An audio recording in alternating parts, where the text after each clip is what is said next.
Of these girls who have been sex trafficked and forced into porn, and all of these stories of girls whose lives have been ruined by it, and by men who have taken advantage of them, and by contracts that they didn't even understand the jargon of.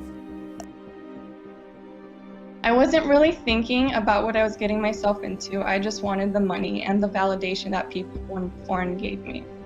Since I did live in LA after getting into the industry, I hung out with a lot of people in the adult industry, and their stories were always the same and negative. None of them liked doing what they were doing. They were just doing it for the money, and they dreamed of getting out, doing something else, and having a normal life, like being married with kids. You know, a lot of people will say that sex trafficking is different than porn because we choose to do it. And the truth is I did choose the path that I went into. But it is enslaving all the same. I got into the industry, and a lot of people, you know, one of the things that keeps women enslaved in the industry is monetarily. You get used to a certain kind of life, and a lot of times the women can't make that kind of money out of the industry.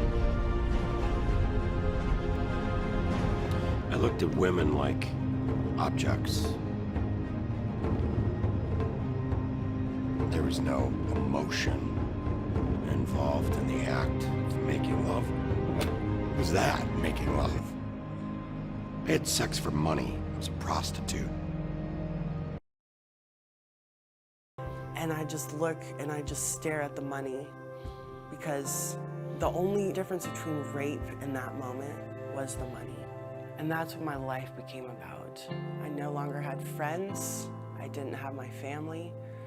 Money is what I'd have in one hand and a bottle of alcohol in the other when I went to bed. Pornography took everything.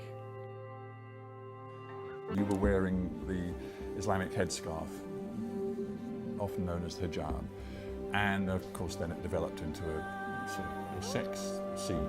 You must have known how provocative that was. I verbatim told them, "You guys are gonna get me killed." And they said? They just laughed.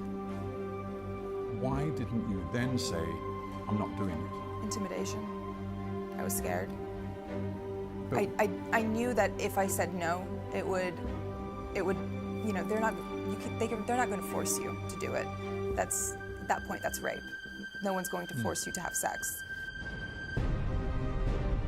Companies are allowed to turn you down for work because of anything they want, and you know, they have morality clauses. You can never work with children after you do porn. You can never work in a medical field after you do porn. And these are things that teenage girls don't think about. You think that you're a teenager, it's fun, you're making money, and that's the truth. It is, and there's nothing wrong with porn, but how people treat you for the rest of your life, it's not worth it.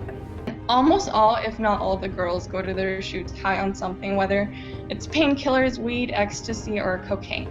So that's why when people watch it, it looks like the performers are having a blast, but in reality, they're just disassociated and don't even want to be there. This drug thing was actually pretty foreign to me because I had never done drugs before getting in the adult industry. And even though people in the adult industry offered me drugs several times, I kept saying no with the exception of smoking and alcohol. I did, however, start turning to alcohol, and after being in the industry for a few months, I did develop an alcohol problem.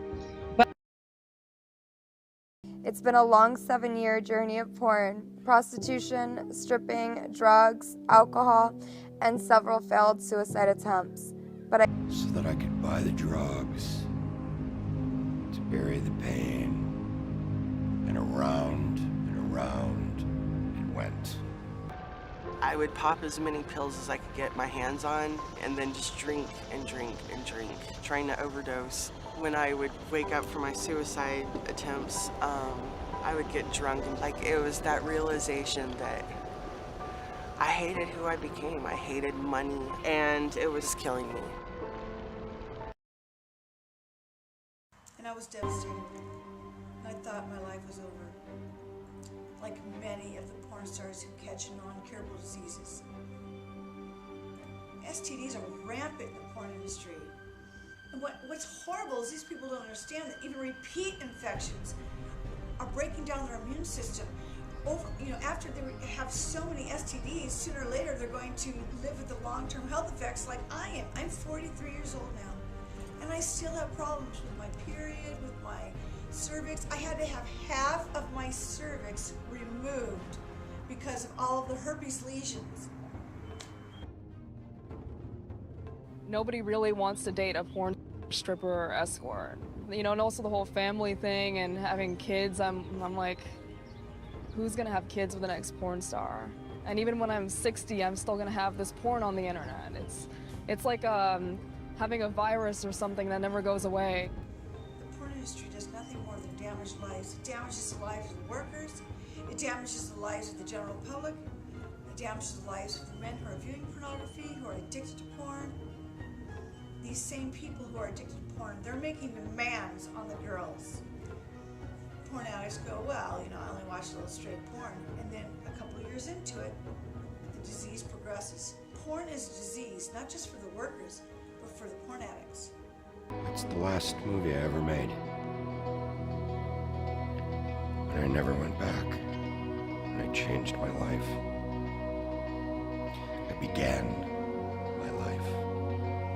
Now that I'm out of the industry, I want to be a wife. And I want to be a mother. And one thing that I really want is I want to be a friend.